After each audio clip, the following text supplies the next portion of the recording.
I figure I'm just gonna start doing lives because like I do these videos all the time, and I was posting a bunch on TikTok, but then I'm realizing the um, it, TikTok for the content that I'm producing isn't really for the TikTok people. It's kind of like for quick, short bursts, which I'm just not. Like I'm usually rambling. So I haven't posted for a while, so I figured like I just got to post something, kind of like where we are, what's going on, like that kind of thing. And I'm realizing more and more that I need to stop posting as a position of authority and just really post as what's going on, what am I doing, like what's working for me, what's not working for me, like what's my experience been, like that kind of shit. Because like in the grand scheme of things, like compared to these other powerhouses in the different communities and stuff like that, like relatively, I don't know what the fuck I'm talking about, right? So what's going on? So this year we had a bunch of changes, like a ton, and it's same as every other year. Like I always do it to my wife, and probably drives her crazy. Actually, I know it drives her crazy. But what we end up doing is a few things. So in like November, December of last year, we end up hiring a sales trainer just because in my opinion, there's basically three things that you need to work on within your business, which is basically, getting leads, selling the jobs, and then producing the jobs. And then the last thing is knowing your numbers, right? So you got these four areas. And as far as like with our business, it's basically getting the leads. We have no problem with that. Like literally thousands of leads every single year, thousands. I can pull up reports, but like literally like Mondays and Tuesdays, Mondays especially, we'll have like 50 calls. Like 50, it's more than 50. It's because people are calling multiple times, but there's 50 unique people calling on a Monday. Throughout the week, like there's hundreds, right? So we don't have that issue. Our closing rate is complete shit. And there's a few reasons for that. I talked about it before, but basically the labor, my cost, the what I charge is way more than other companies, and I'm not going to change that. I'm going to keep on charging what I need to charge. My God, I need like a hair transplant. And then producing the jobs, like we've done a really, really solid job on. There's been some issues with that, but pretty much for the most part, like really solid. So we hired a sales trainer for that. Results so far for having them 6, 7 months. Just throwing out their numbers. It's cost me $5 grand a month. It's not cheap. Results wise, we're slightly better than last year, and but we're still continuing to use the guy. Why? Because last year was like free money for everyone, like the unemployment, literally everything, like just got free money everywhere. And like with being a higher company, if you were getting an extra $500 a month, and you're getting quotes from everyone, and like we're 10,000, and someone else is 8,000, or everyone else is $8,000. Well, you're like, well, I'm getting this free extra money anyway, so what does it really matter, right? So this year we don't have that. You don't have all this free money. The gas prices are like fucking ridiculous right now. Obviously that those are just through the roof. So there's a lot of basically headwind. There's headwind and tailwind. So if you have a tailwind, that basically means that it's pushing against your back, and it's giving you the leverage and momentum that you need. Whereas the headwind is coming right at you. So I think there's a lot of headwind issues, and I really do think if we didn't have him, then there would be a much bigger issue. Plus, he's helping to get us more structured as a company as far as like the sales process and stuff like that, as far as properly taking notes and the follow-up process and like all the other kind of stuff. So it's coming together. As far as for the production side of things, so we have our main sub at this point, but he's becoming more of a sub. It's more of like a partnership really than anything else. And it's worked out really well. We trust each other. It just works. It's such a great relationship, honestly. So that works. And then it's really you know, it's the background stuff. So we're having issues with the one employee. My wife was working a ton of hours because the one main person was out. She came back after having a kid, and like honestly, it's just a bunch of issues. So we're dealing with that.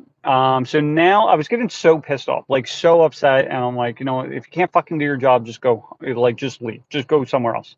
And But then I realized it more and more because we're starting this other division of the business. And I said, yo, there was issues happening. I said, look, I need you to take an ownership mentality for this kind of stuff because like I can't afford to be just wasting a shit ton of money. Like I can't afford it. Like you guys think I'm making so much money because I see all the jobs come in and everything else. Well, I'm like, you got to realize there's 8 employees at this point. There are, or not, there's not 8, but there's like 1, 2, 3, 6. Wait, 3, 5, 7. There's 8. There's 6. Well, I'm counting my wife in there, so that's really not true.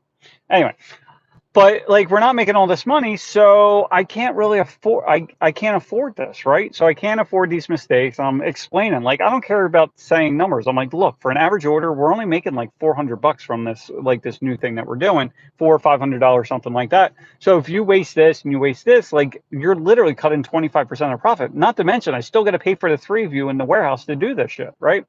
And I said, you got to take an ownership mentality because if you keep wasting this stuff, I'm just gonna have to shut this down. I'm like, I don't want to. Like, we did this back in 2018. I'm like, I don't want to shut this down. But like, if I'm wasting the money, I can't afford it, right? So, and I don't want that to happen to you guys. Like, I enjoy working with you and that kind of thing. And like, it seems like they got it, right? So I'm just gonna have the same conversation with my other basically division. Same thing. It's like, look, this is what we're doing. I keep on building this structure and this support system, this, the foundation of the business and bringing in these people and everything else that we need to do in order to be able to handle the additional business, right? But if we're not getting the additional business, if my wife has to continue working as much as she did with you as she did without you, well, my option is to keep on doing this and not make any money and keep on taking away from my family so that way you can provide for your family. And I'm like, but I'm not going to be willing to do that much longer, right? So it's either you basically get your shit together and you take this ownership mentality and really take the job as you were supposed to. And it's not really a job, it's like more of a career, right? And maybe if you don't feel that way, maybe you got to like find a different, place to go. But, if you want to be here, great. But like, if not, and we have to like, my other option is scale this thing way back. Like I can, with the technology we've built into the company, I can go and stop all the phones from ringing. Like basically make them pre-qualify themselves. And we're only talking to 10% of the people that we used to. Like we can go down from work at like 8 people in the business to running it with 3. And like we could make way less money, but because of all the way less expenses, like we're going to end up coming out ahead. So that's where we're kind of at. So I have to head in Home Depot. Oh, my house got broken into down the shore. So my wife sent a picture and she's like, this looks weird. So she took a picture and she sent it to me. I'm like, it looks like someone broke it in. I'm like, you got to get out of the fucking house, right? So it got broken into. And when she sent the pictures, it was like the molding. So I'm like, what the fuck? Like, I don't feel like going down the shore to fix this molding. So I go, and then when I get down there, of course, it's not just the molding, but it's the freaking door frame too. So now I have to rip all that shit out. Of course, I literally only brought a Sawzall and a drill. And so now I got to buy tools, which I have with all the crews that we had. Like, I have all these tools, like multiple sets of the shit. And now I got to buy more just to fix this freaking thing. So it went from like an hour project and 1 trip to Lowe's. So here's my first trip to Home Depot, but I'm like, it's going to be like 3 trips and it's like 15 minutes, which doesn't seem like that much, but at my house, it's like 5 minutes. So that's where we're kind of at. The person that's on here, I'm just going to start posting more videos. It already said in the beginning, I don't know how you watch this on live, to be honest with you. But basically, I'm going to be posting more stuff, kind of like what's going on in the business, stuff like that, and taking a step away from being in a position of authority to more of kind of like documenting the process. Because in the grand scheme of things, like at the end of the day, like compared to other people, like I feel like I know a lot compared to people that are just starting out, but I know like literally next to nothing compared to other people within the business. So I'm just going to document it. So that's where we're kind of at. But anyway, and I lost you anyway, so whatever. So anyway, hope you guys have a great night. I'm going to get this shit done and have a great night. See ya.